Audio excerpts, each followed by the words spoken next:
Good morning, and thank you for joining us for our Elections Matter webinar. My name is Micah Green. I'm a partner at Steptoe in the financial services and government affairs and public policy areas. As our final participants are now logging in, I wanted to run through a couple of technical details. For the duration of the program, all participants will be in listen-only mode. We encourage questions, so as you have questions, please submit them via the Q&A widget, which is at the bottom of the screen. All questions will remain private, meaning that only myself and the panelists will see them. We'll do our very best to answer every question that we can as time permits, but if we can't, we'll follow up separately with you. Also, this program is being recorded so that we can send out the link to it in the next day or so after the program. This program is part of Steptoe's second annual regulatory symposium.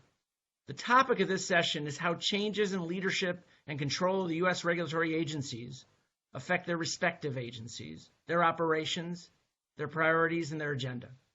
In my many years in dealing with the legislative and executive branches of the federal government, I've often been asked whether it drives me absolutely crazy when positions change so frequently with the passage of time or the event of an election. My response is always the same. If you practice law before government bodies, elections matter. And at the end of the day, we have to deal with whoever the public sends us. Here we are at a threshold of yet another presidential election. We know there are two scenarios. If President Trump does not get reelected, there will be massive change in who populates federal agencies and potentially who controls Capitol Hill. But even if President Trump is reelected, there are sure to be numerous moves within the executive branch as people leave government after their service or people take other government positions. All these changes can have an effect on every government agency that regulates your business and your industry. Today, we're going to tap the vast experiences of my panelists to better understand what that means and how best to manage the risks and maximize the opportunities. I'm fortunate today to be joined by four of my fellow Steptoe partners, Chris Conti, Matt Colkin, Mark Spitzer, and Lisa Zarlenga. All of these Steptoe partners have had the opportunity and the privilege of public service as senior federal regulators. In the case of three of them, they actually left Steptoe to enter government and thankfully came back after their government service. One served in many public roles both in state government and in Washington as a member of the Federal Energy Regulatory Commission before joining Steptoe. They each possess different perspectives and different experiences from their government service based on the type of position they held, the type of agency where they served, and the length of their service. So let's jump into this first round of questioning, which will kind of be like a round robin. We'll start with Mark Spitzer. Mark, you were nominated by President George W. Bush to be Commissioner of FERC during the president's second term. This meant that you lived through a power change when President Obama became president in January 2009. Please describe for us the experience of transitioning from being part of a majority Republican control of an agency to becoming a member of the minority. While there was always a risk that could happen, it wasn't certain until after Election Day in November 2008. Furthermore, can you describe your experience both in the lead up to that change and then the ultimate change of leadership and how it affected not only your job, but the agency and its work? How much change can actually occur in an independent regulatory agency when there's a party shift of power? Please, Mark. Thank you, Micah, and appreciate this conference and you're presiding over it. In 2008, as in 2016, we had a new president as well as a change in administration. And those are two variables when you have a shift. Other variables are the nature of the agency or the commission. The FERC, it tended to be a more bipartisan commission. It was technical in nature, so it tends to be less ideological. And many of the members come from state commissions. I was a former chairman of a state commission. So to do state commission work tends to be more pragmatic and less ideological and therefore less partisan. But I was in an interesting place in 2008 because I had been Senator McCain's neighbor for 25 years, his state senator, his corporation commissioner, and I'll cue up Lisa for later. I was his personal tax attorney. for many years, the lawyer for the Hensley beer distributorship. So in 2008, with McCain receiving the nomination, there was rumor and speculation that I might be moving to a different position. But then in September, with the Lehman Brothers meltdown, I formed the conclusion that President Obama was going to ultimately win. And so I, without going public, prepared my notes, and we talked to our team about how we would handle a transition. And the Obama transition team was very able. They came to my office shortly after the election, and I had to decide what to do. There were two sitting Democrat commissioners. I thought it was prudent not to pick one or the other to be an ally with in terms of future chairmanship. And I had good relations with both. And at the end of the day, Micah, counterintuitively, it was a positive experience. As much as I felt for Senator McCain and his family and my own party, the Obama administration conducted itself well. I was treated very well by them, and I worked hard with the majority party to achieve some of my personal objectives. And the way it turned out, part of it is my nature. I'm not perceived as an ideological or dogmatic person, even though I was an elected politician, retail politician. I was perceived as being more of a legislative type person who works with others on a commission. And in a commission of 5, you need 3 votes. And there were times when, even though Chairman Wellinghoff had his 3 votes, he wanted a 4th vote. So I broke with my friend Phil Moeller on 2 or 3 pretty substantial matters and voted with the Democrats, and was able to add amendments to the orders, which I viewed as a legislative function. The minority party has the opportunity to file amendments, but you've got to vote for the bill, as you know. That's the way the system works. If you're going to amend the bill, you have to vote for it. And more importantly, I made some lasting personal friendships and relationships with the Democrat staffers and the Democratic commissioners that have served me well to this day. Personally, very rewarding, and rewarding in terms of my law practice. So if the election result is not to your liking, try and make the best of it, and view that as an opportunity rather than a tragedy or failure.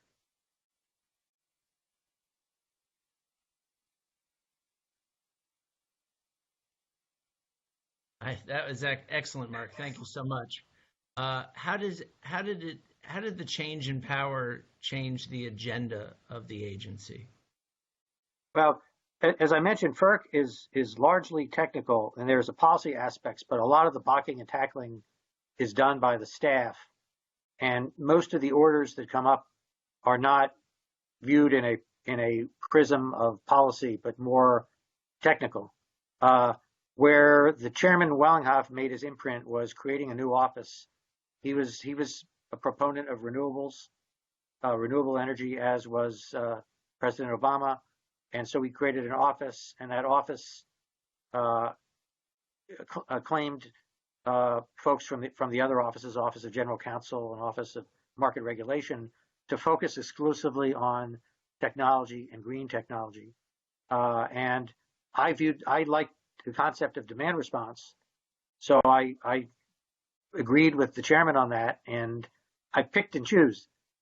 There were some parts of his agenda I wasn't as positive about, and some I didn't care for. So I tried to work on the areas where we agreed. But certainly there was a difference in emphasis between Taylor-Herr administration and the Wellinghoff administration in terms of the policy on renewables. In many other areas, largely in the area of pipeline regulation, there was very little change. In terms of enforcement, there was very little change. So some things changed, some stayed the same. Thank you. Matt Culkin, let's turn to you.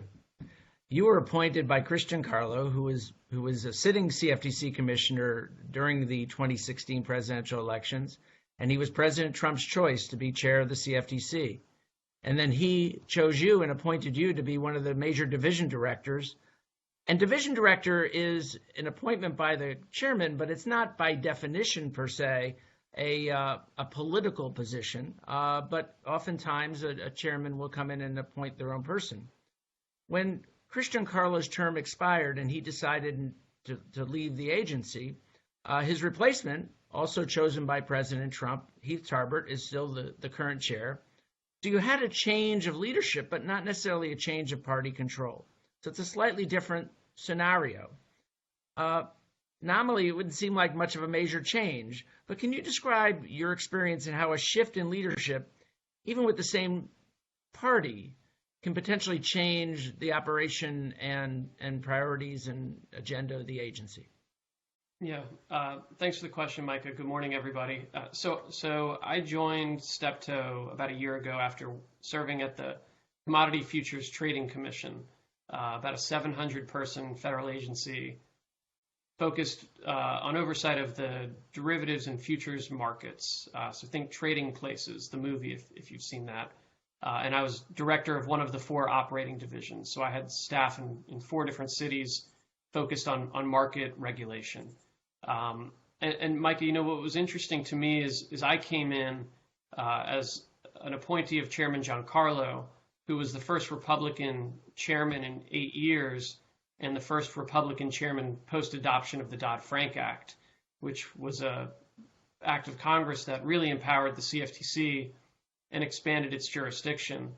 And I was concerned that the staff would be reluctant to take on the new chairman's agenda in the event it was viewed as deregulatory and repealing all of the advances of Dodd-Frank. And I credit Chairman Giancarlo for not coming in with that message or that philosophy, but rather being much more targeted and discreet in forming his agenda around regulation.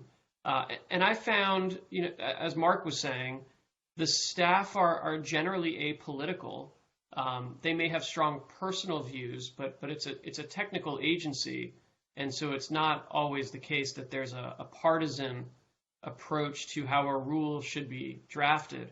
And most of my staff are career public servants and had certainly been through changes in leadership before and expect to go through changes in leadership again in the future.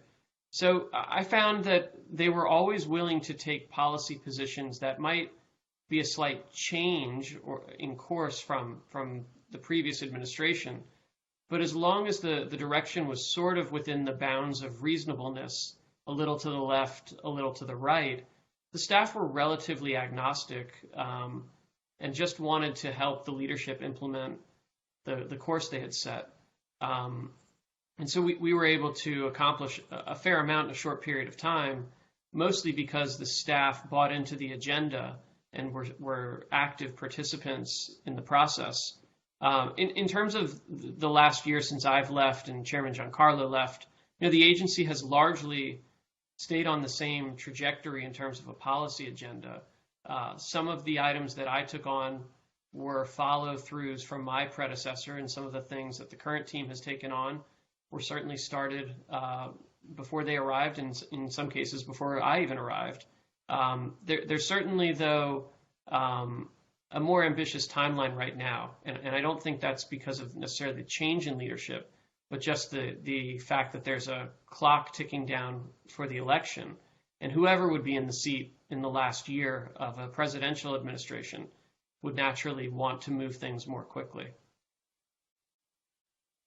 Thank you very much. I really appreciate that answer. Lisa Zarlenga, let's turn to you. You served as tax legislative counsel for almost 4 years during the Obama administration. Tax legislative counsel, for those who don't know how tax policy is made, it really does sit between the Senate confirmed positions and the career tax staff at the Department of Treasury.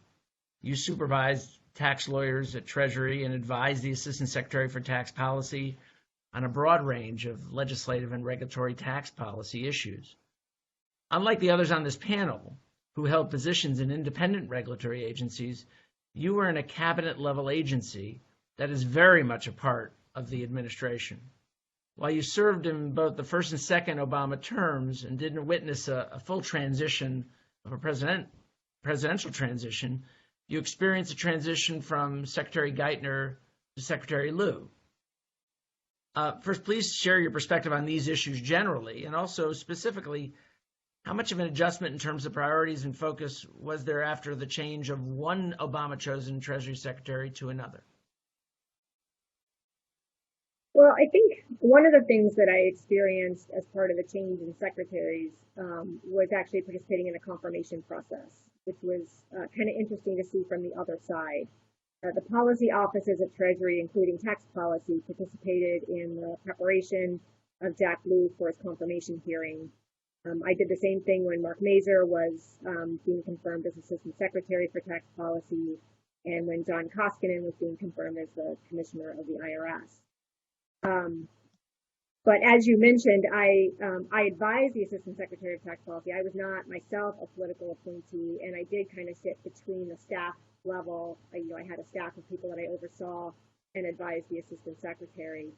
I would say that I always said like about 95% of the work that we did was apolitical, at least 95%, because the tax code itself is enormous, it's technical, and we're generally working on guidance to help taxpayers, maneuver and navigate the tax code. But I did notice, a slight difference, at least in focus or priority among the Treasury secretaries, probably more defined by their backgrounds than any politics. For example, Secretary Geithner, I had little to no direct contact with Secretary Geithner. His background was that he was at the Federal Reserve Bank. He had presided over the financial crisis, and his focus seemed to be more on the financial system. So I didn't really interact with him much on the tax side.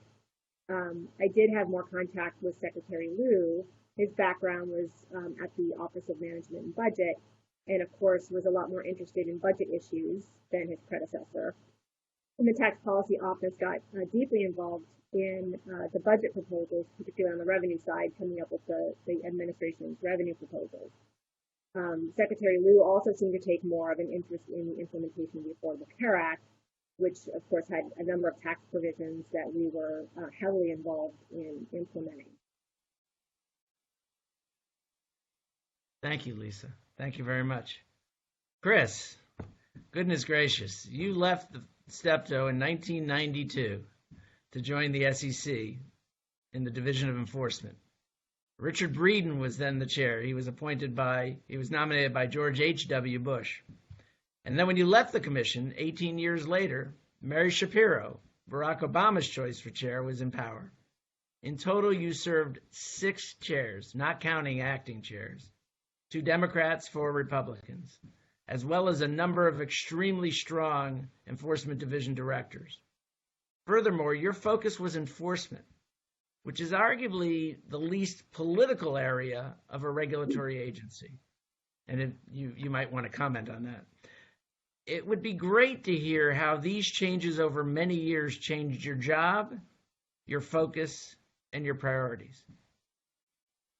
Well, thanks, Mike, and good morning, everybody. You're right, I joined in 1992 as a staff attorney in the Division of Enforcement in Washington, D.C., and when I left, I was an associate director in the Division of Enforcement, and that was in 2010. In between, George Bush had selected Chair Breeden. We had, under Clinton, Chair Leavitt. Under George W. Bush, we had Chair Pitt, Donaldson, and Cox, and then obviously Mary Shapiro Chair Shapiro under Obama. My jobs were changing over time, and so my ability to sort of appreciate and see how changes in administrations sort of affected the commission broadly, sort of evolved, because when I was there as a staff attorney for however many years that was, my view and appreciation of kind of how the sitting party could affect or influence the commission was more limited. As I sort of moved up through more of the supervisory ranks, I came to appreciate in some ways, even in the Division of Enforcement, how the political parties philosophy and priorities could affect how even the work of the Division of Enforcement was done. You're right. Generally speaking, the work of the other divisions, corporation finance, investment management, trading and markets, those were more their policies, their priorities, rulemaking. That was very more likely to be influenced by the party's particular priorities and agendas. And so that played out differently depending on administrations. But in enforcement, I would say that, part of what we encountered as it would relate to reactions of the administration more broadly was also driven by what was happening in the markets at the time. And so early on, we had, under Breeden and Levitt, a significant sort of ramping up of enforcement activity, not particularly controversial or challenged much by industry constituencies. When Chair Pitt came in, obviously we had the crises of WorldCom and Enron, and the Division of Enforcement really became extremely empowered in its pursuit of issuers, and in particular issuer penalties. And so there were significant financial frauds with significant monetary penalties that were being levied. And I think what ended up happening, to be candid, was there was a bit of a backlash.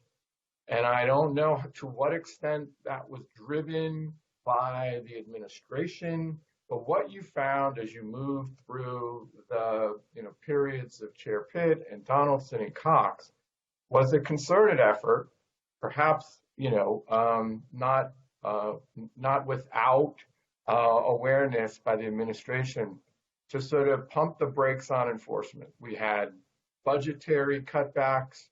The commission was inserting itself in ways that it hadn't previously with the determination of issuer penalties.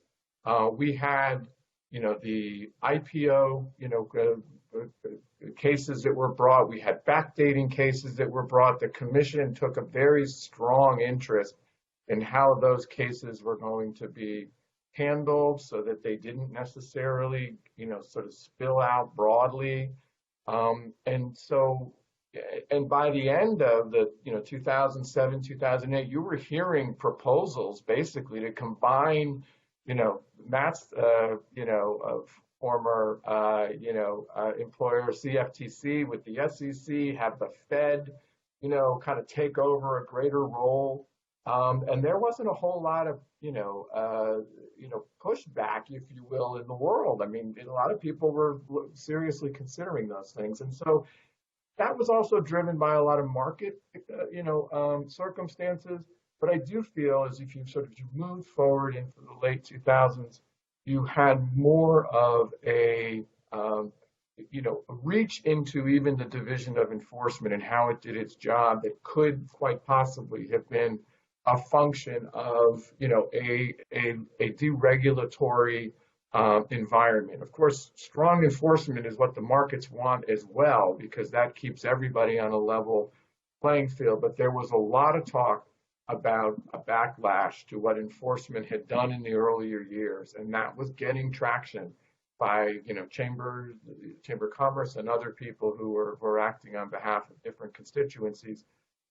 And then, of course, you had the unfortunate circumstances of the credit crisis and Madoff, which really weren't anything other than market circumstances in the SEC, unfortunately, missing the whole Madoff situation, which then brought the SEC really to the brink of an existential crisis, which really wasn't the making of an administration, but in reaction to that, became absolutely sort of critical for the SEC to figure out how to get its grips around how to reform itself. or Congress was going to do it, for us. So generally speaking, agree with your point. Enforcement, I think, has been immune, especially in the core areas of, insider trading, financial fraud, broker-dealer practices, investment advisory practices. Most of those cases go up and they're not controversial, but they can, there can be, in many instances from the commission, pushback on cases that programmatically, from a policy perspective, may be viewed as perhaps more outside of, kind of core cases. And that could be, a function of sort of a view reflected through the commissioners of what government's role ought to be in the regulatory sphere over regulated entities and public companies. That's terrific. What an amazing run at the commission, and what a great perch to see all those historical developments unfold. I now have a question for all of you, and maybe we'll start with Matt this time.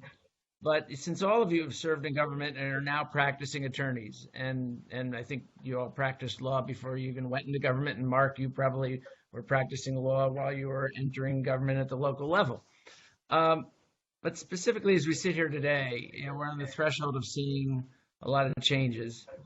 And I guess, the purpose of this symposium, this regulatory symposium that Steptoe now is doing for the second year in a row, is to connect our practices with our clients to help them. So based on your experience, what should clients be doing now in the coming months as it relates to the potential changes that will occur regardless of the scenario? And what insights do you have from your own government service that have helped you most in advising clients? So Matt, maybe I'll start with you. Yeah, so when I think about that, and I have maybe the most recent perspective here, having left just a year ago, I have found that there are times when I'm talking with clients, and something that's so obvious to me, just because I just stepped out of the machine, isn't something that they're even remotely aware of. So just as an example, the federal fiscal year ends September 30th. And so that means for the enforcement programs, there's a rush to get cases tied out before the end of the year so that it counts on the scoreboard. And specifically at the CFTC, we saw a flurry of activity in mid-September, cases being announced, consent orders being released. And I had a client ask, what's going on? Are they just cracking down? And I said, well, yes, maybe to an extent, but part of it is just, this is housekeeping, and this is the way it works, that September is always busy for enforcement because career staff are moving the cases off their desk. So I think, to your question, sometimes it's just having been behind the curtain and understanding the dynamics at play, either the political dynamics or the turf battles between different teams or different divisions, priorities shifting, either being moved up the list or down the list, can help assess whether or not a client should self-report something immediately, if they should try and remediate it first, if it's even material and merits or requires disclosure. Those are all sort of intangible factors that you can only weigh if you understand who's holding the scale.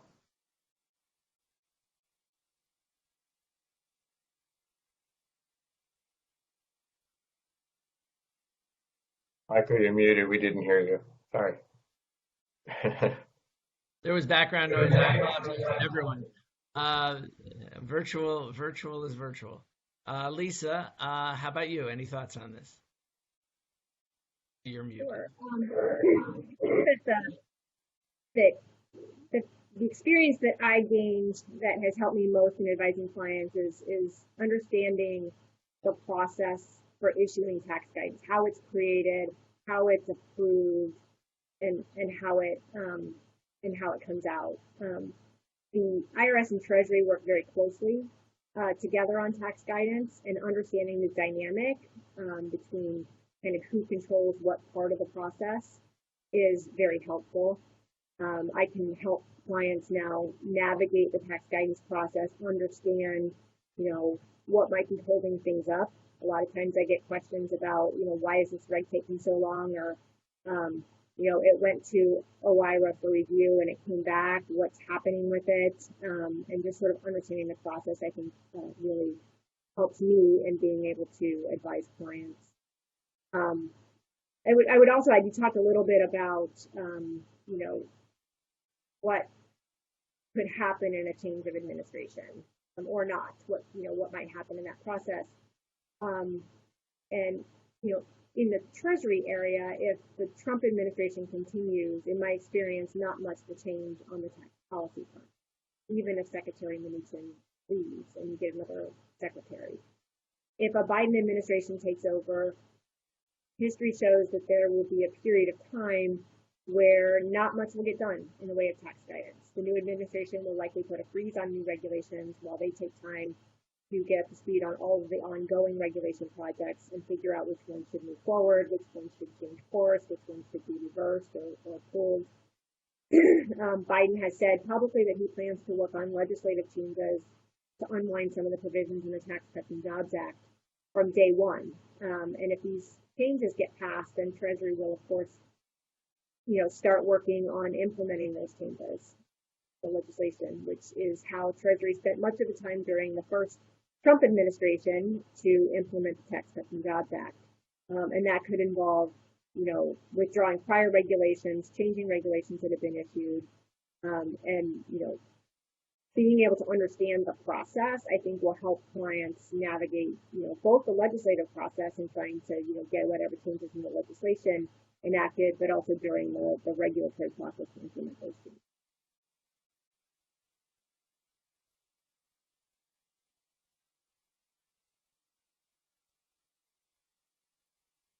Micah, you've muted yourself again. Muted again.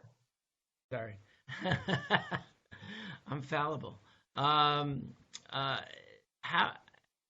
is there not a rush to get rules done at the end of an administration? And I know one of the answers is the Congressional Review Act, but I'm curious from each of your perspectives when there is about to be a change, unlike the fiscal year-end rush to get enforcement actions done. Why wouldn't an outgoing administration rush to get everything done that they could before they leave? Well, Micah, FERC has put out a number of regulations in the last 2 months that suggest that they're quite aware of that. And to respond to your earlier question, as you well know, there's a tremendous nexus between legislation in energy and FERC practice in energy cases. And in 2006, when I was confirmed, I had Pete Domenici and Jeff Bingaman on the committee, chair and ranking member.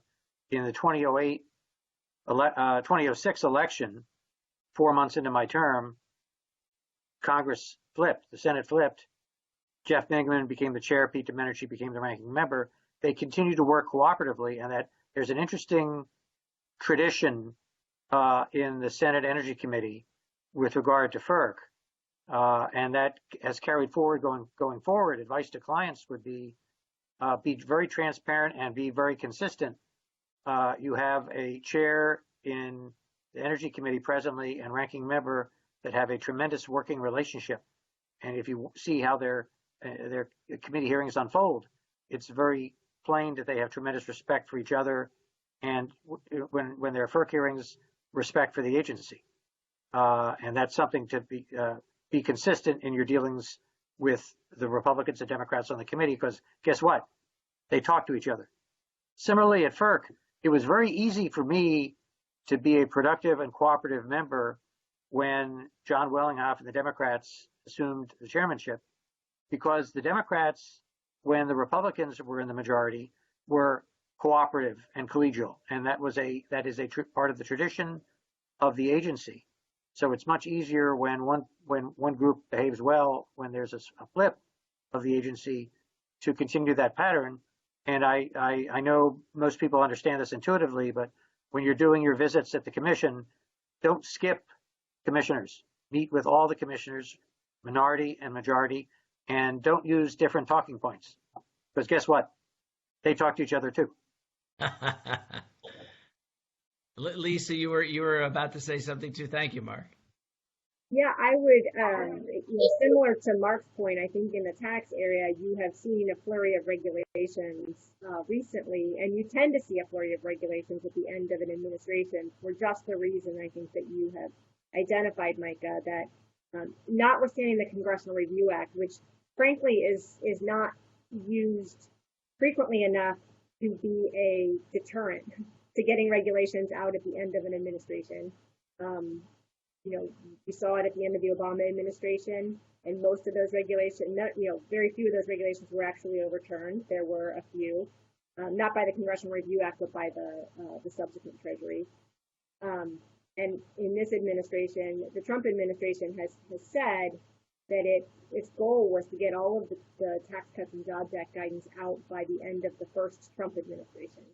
Regardless of whether he gets reelected or not, his goal was to try to get all of that guidance out. So they have been quite busy and getting a lot of guidance out. So I would just add real quick that I do think that Chair Clayton has been sort of become known for his emphasis on sort of retail investors and protecting, bringing cases, looking for cases in the enforcement space that have that emphasis. And I think there's probably some view that if the administration were to change, that you could see, a change in emphasis towards, cases being brought more against issuers, financial institutions, other regulated entities for other practices that may not have been so focused on, offering frauds and other kinds of activities that are really, hitting, retail investors. Be interested to sort of see what Matt's perspective is on that. But I think that's sort of the biggest sort of expected change if there's a change in administration. Yeah, I kind of agree with what all of you have said that, even for the financial services regulatory space, the SEC and the CFTC have really pushed a number of rules through in the last, call it 6 or 9 months.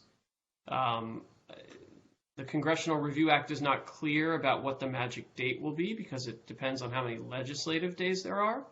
And so I think, I'm speculating, but I think the leadership at the agencies have decided to move forward with their agenda, and they'll have to wait and see what the next Congress might do, if it can, anything. But you've also, while you've seen a tremendous uptick in volume, you've also seen a number of partisan votes at the FERC, at the SEC, the CFTC, on relatively controversial rulemakings. And that too tends to tick up in the last year of an administration. So that you've led me into the next question, and we've actually got a similar question that just came up, and so I'll paraphrase it. Three of you are from different independent regulatory agencies that are governed by a chair and a commission of 5, 3 and 2, 3 majority, 2 minority, and therefore, to the extent that independence is independence, you operate separate from the day-to-day politics of an administration. Lisa, obviously, you were at Treasury, which is as much a part of any administration. It is, that and defense and state are the 3 biggest departments that are in lockstep with the administration.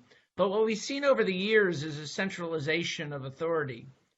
In the financial services space, you saw the development of FSOC in Dodd-Frank that has now put the Treasury in a role with all the financial regulators, independent and executive branch alike, with some degree of influence. And even in tax regulation, the Trump administration now has, and you mentioned ORIA, as a part of the Office of Management and Budget review.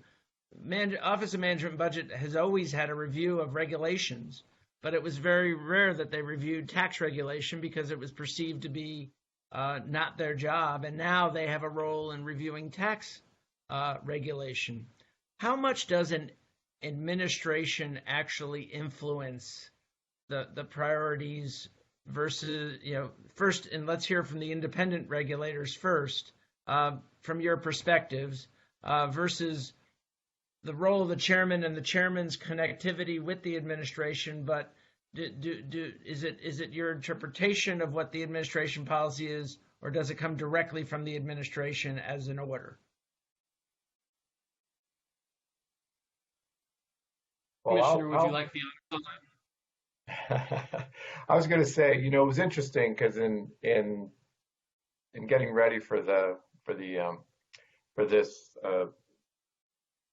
presentation, I went to the SEC Historical Society and sort of reviewed some of what the former commissioners and the chair sort of spoke about their relationships with the White House and how their work was or wasn't influenced. And it was interesting because a number of the number of the commissioners and chairs basically said, we were very independent. We never got a call. We were never directed to do A, B, or C. Some of them spoke to the need to make sure that there weren't any surprises. If they were going to go down a certain route with a policy, approach or a regulatory reform. But to see it laid out, in their remarks, by and large, the SEC itself worked independent of the administration. Can't say I know today if that's still the case, but it certainly was the views of those folks who were there at the time that I was working. Mark, thank you. Well, I was not the chairman, but I can say that in as a commissioner, I never had any pressure from the White House on any contested matter. The White House, both the Bush and the Obama White Houses, respected the independence. At the same time, in the Bush White House, the first chairman was Pat Wood, who supported a broad deregulatory agenda with regard to electricity. And so Pat Wood had adopted that in Texas for Governor Bush and could be reasonably expected to pursue that same policy. And so he worked to try and get his votes at the commission. I came in after that, at the end of the Bush administration. So there wasn't a clear policy directive. So that further insulated the agency from the administration. And as you know, a further variable is you have the Energy Committee has historically kept a close and watchful eye on the FERC. And if there's a degree of a relationship between discrete policy undertakings at FERC and the political world, I think more comes from Capitol Hill, frankly, than the agency. Now, I understand that during the Trump administration, there were certain policy that invoked FERC jurisdiction where that separation might not have been as strong, and the FERC chairman perceived a policy goal in the White House. And going forward in a potential Biden administration with regard to carbon reductions and the move towards deep decarbonization, FERC would be a partner. So you can expect over time more cooperation between the agency and the White House than in the past. And I think that's just a facet of the nature of the times that we live in. Yeah, thank you. I'll build on what Mark said. I only saw a small subset of the issues at the CFTC, and we certainly worked with Treasury on a number of them. If they were preparing a report on capital markets regulation, they would seek out our opinion, not in a partisan sense, but just in a policy development sort of way. But we also worked closely with the SEC, the Fed, the FDIC, certainly the Financial Stability Oversight Council. Again, not to align a political agenda, but really in a consultative manner to ensure that feedback was solicited and incorporated. And that's good government, not necessarily politics. Yep. Excellent. Now, Lisa, I took it as a major decision to have the White House want the OMB to review tax regulations, and traditionalists in the tax community felt it was a pretty big controversial move. From your vantage point, having been a practicing lawyer and serving time at Treasury and now being back as a practicing lawyer, what's your view of that role of oversight by the White House over the tax regulatory process? So I would say there's sort of two aspects of White House review of tax regulations. And one that I'll start with the one that you identified, which is the review by the Office of Information and Regulatory Affairs, or OIRA, which is part of the Office of Management and Budget. OIRA reviews all significant regulations. Historically, there was an MOU between Treasury and OIRA that said we will only, because basically what Treasury, most of the guidance that Treasury does, most of the regulations are interpreting a statute that was written by Congress. And so the position that had historically been taken by Treasury and by OIRA was that most of these regulations are interpretive. They're not imposing any sort of legislative obligations. And so only if they're legislative regulations and they're significant would OIRA review it. And I did have one of those regulations when I was at Treasury.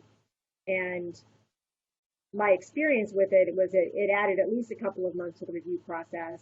But at that time, OIRA did not have any tax experts on its staff. It still does not have any tax experts on its staff. And so its input was not substantive. It was more along the lines of, the preamble and the cost-benefit analysis that has to be done in the preamble to regulations. The Trump administration renegotiated the MOU that Treasury had with OIRA, and now all significant tax regulations are reviewed. And as you pointed out, I think a lot of people thought, oh my gosh, this is going to change the entire process. Tax regulations are going to become political, and it's going to be terrible for the system. I think in hindsight, the tax press actually has released the before and after OIRA review regulations with a red line to see, so people can actually see what changes were made, at least during the review. Treasury sometimes continues to work on those regulations while they're at OIRA.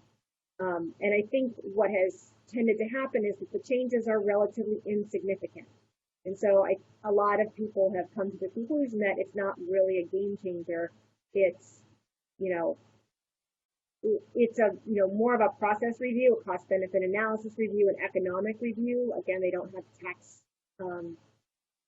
experts, legal experts on their staff. So a lot of the actual tax calls that are made are not changed. The other area, in which Treasury and the White House might have contact is just the policy offices.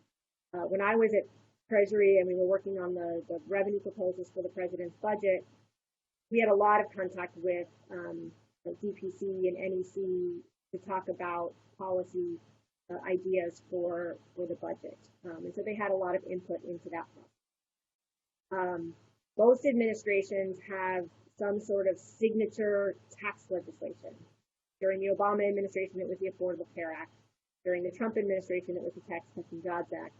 And in implementing those signature legislation, the White House will often have more input than in your normal everyday tax regulations, which tend to be highly technical and generally fly under the radar screen for the policy offices at the White House. But during the Obama administration, the White House counsel's office had a significant role in all ACA guidance. They reviewed all the regulations that came out of Treasury, HHS, and Department of Labor, and all of that was coordinated through the White House counsel's office.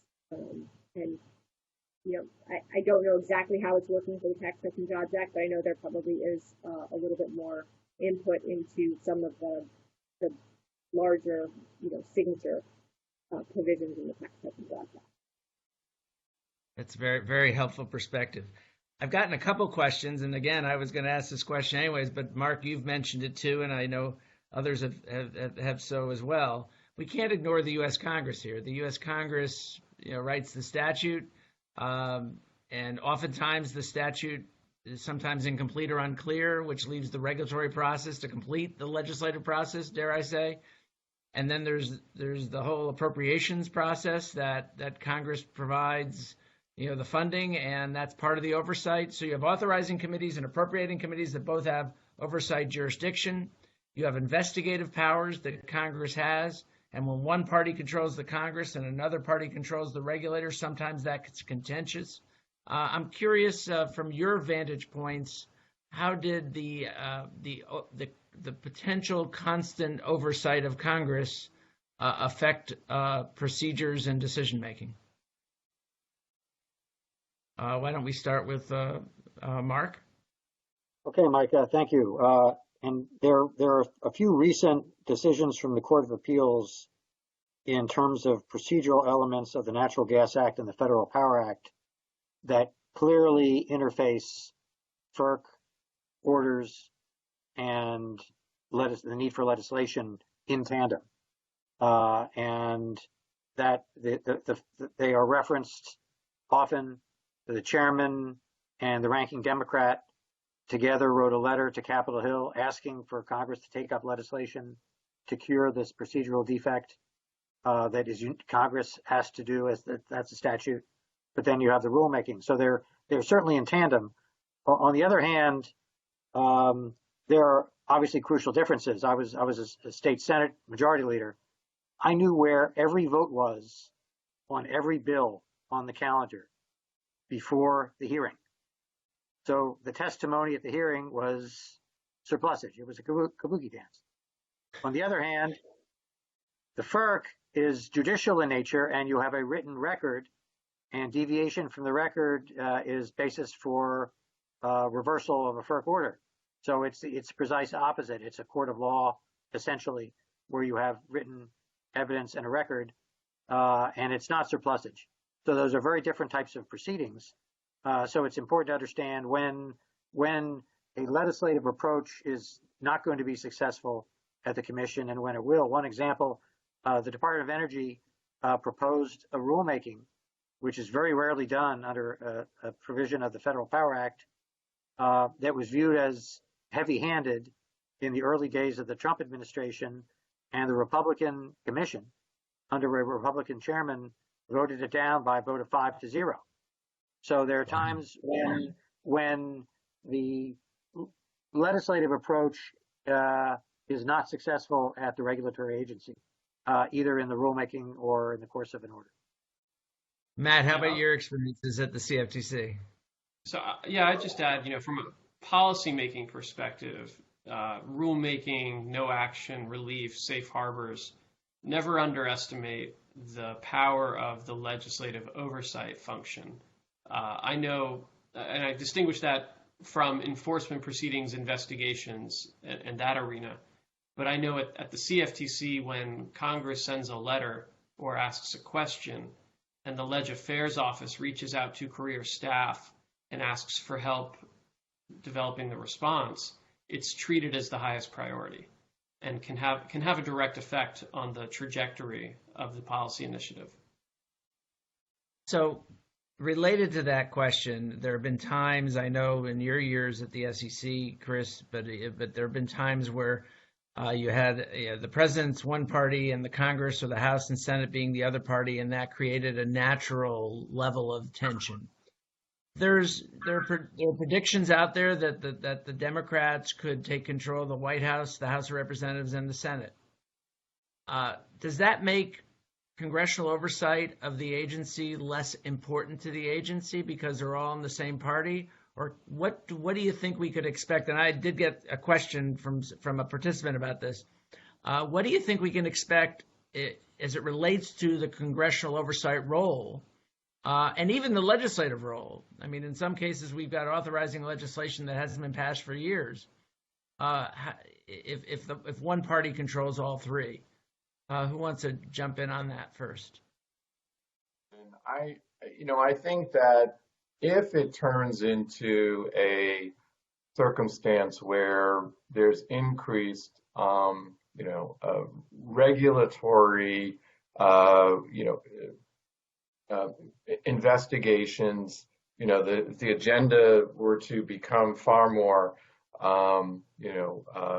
aggressive to financial institutions and other regulated entities, I think what you're going to find is the Hill going to feel it's got just as significant and meaningful and important a voice to spur the SEC on to look into things that it has issues with. I mean, you can see that over the past couple of years where the issue of granting waivers to financial institutions who were, sort of recidivists, if you will, that became a very significant issue on the Hill, and it ended up, directly, finding a voice and being expressed at the commission level when waivers were being considered.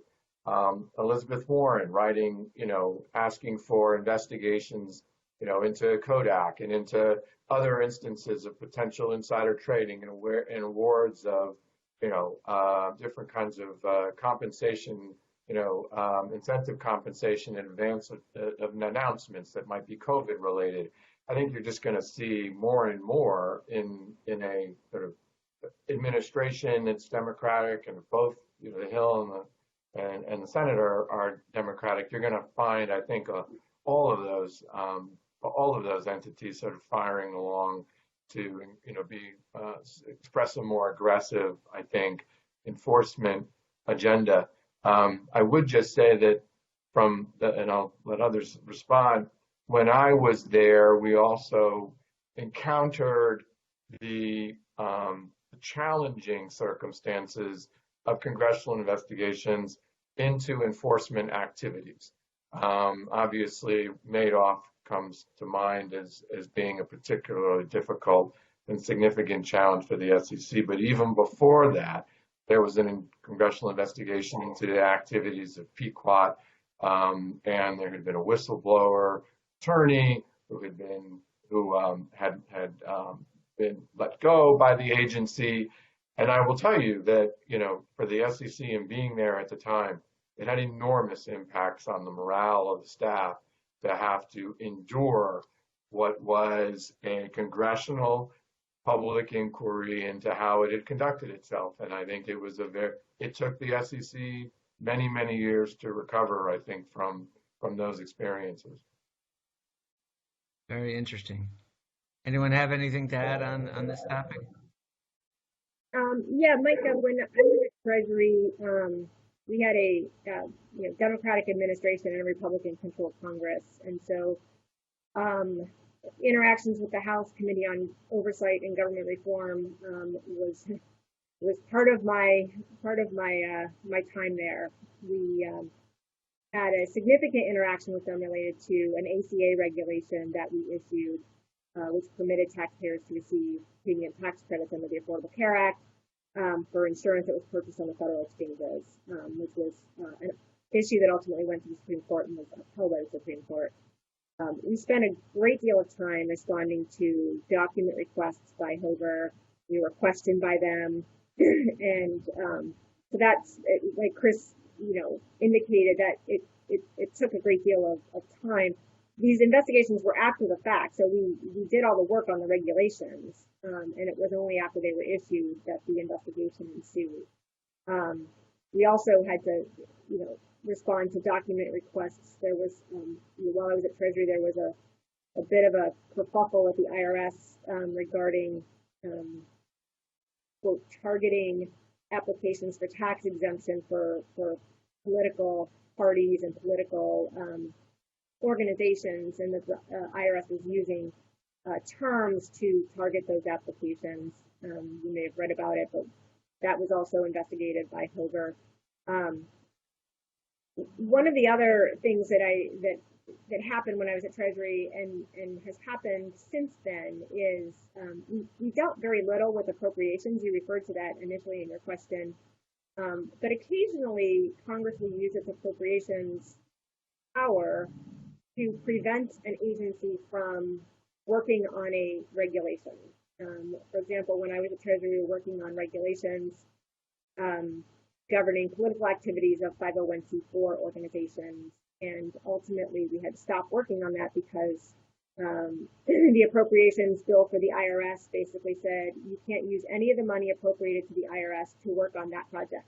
And so it is still sitting. Nobody's worked on it because it's been in the approach ever since. So they also use that as a tool to get you to stop working on something that they don't want you to issue.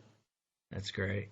Yeah, we're running up against our hour, so I do want to ask one final question of all of you, and I did, and there's a question on my screen, at least on this question, and let me preface it by saying, and I think I can speak of all of you, I have nothing but great respect and honor for all of the dedicated career government employees and their dedicated service. I see them in so many agencies that I work with.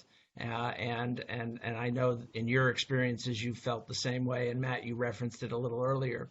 But one of the questions is, it's almost cliche for people to say, they're at the end of the day, there are so few political appointees in an agency that you ultimately, if the leader of that agency comes in, raring to go to reform things and change things. And like an iceberg, below the tip of the iceberg is a large sector of career staff who've been there for many years, doing their jobs in a dedicated way, but somewhat tied to the statute that they implement and to the regulations they develop and enforce. So if you were going to advise your successors in those roles as to how they can make a difference and really make changes that leave their own legacy, how would you advise them to do that? Well, I'll take a crack since I led a team of career staff.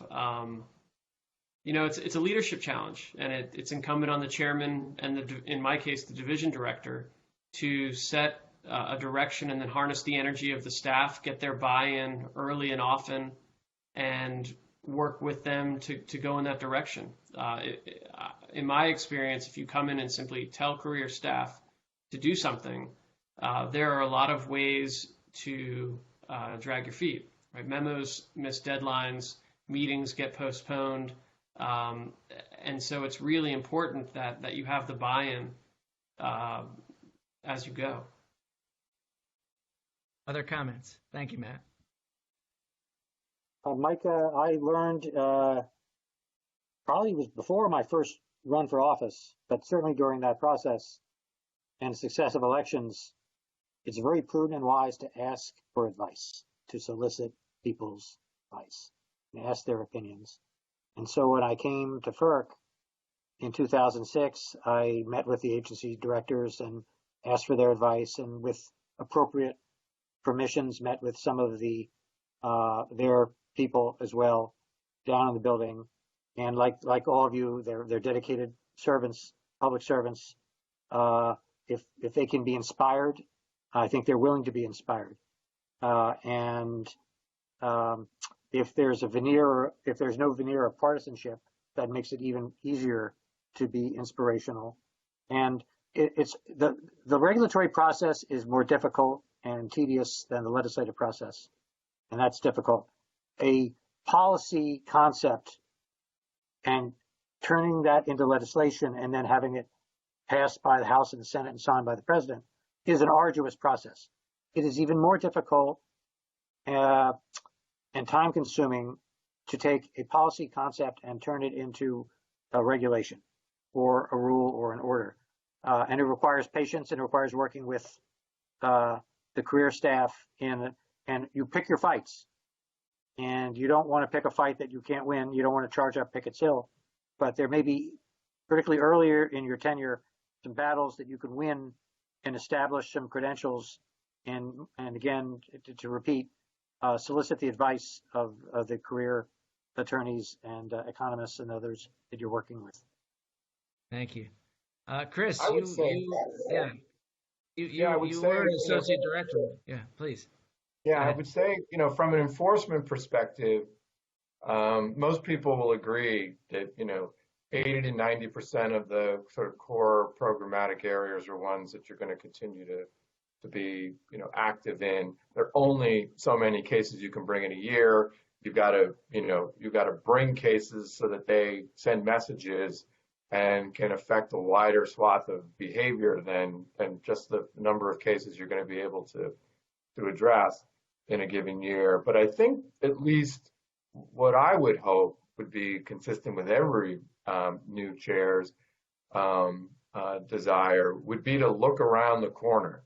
What is it that we're not doing today that could pose a threat that we need to get our hands around? That was really what happened in the wake of Madoff, where the Division of Enforcement underwent a massive restructuring with specialized units, bringing in, people with industry experience, revamping the entire way it approached complaints, tips, and referrals, flattening the structure, all with a view to figuring out how should we be thinking about what today is and what tomorrow is going to be worrisome from a market's perspective. So I think that focusing on that and doing risk assessments and appreciating what's causing what will be the crisis of tomorrow is really an important thing to focus on.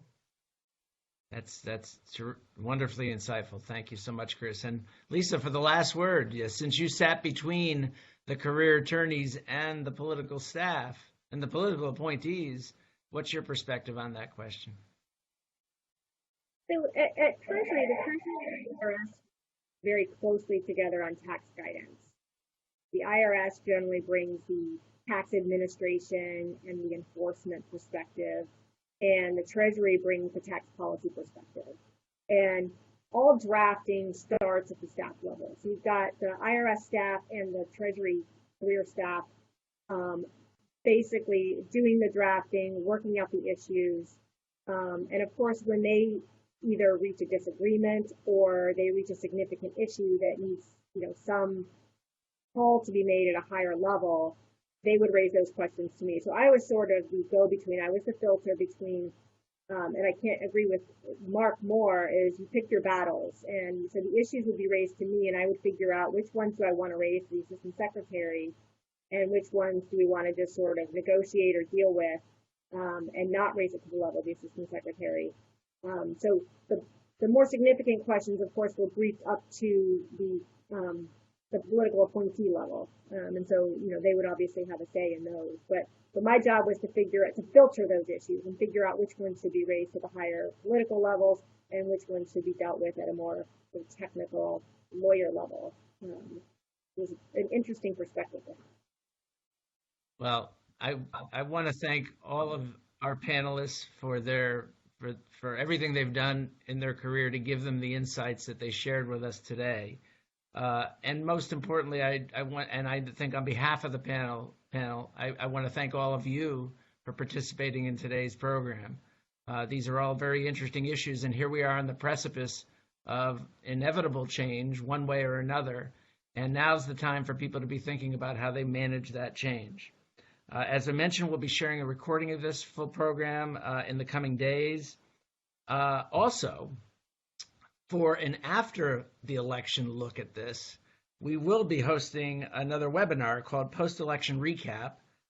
Steptoe will cover the election and try to define its impact on you based on different issue areas and different sectors of the economy. And I really encourage you. Those webinars will kick off on November 5th.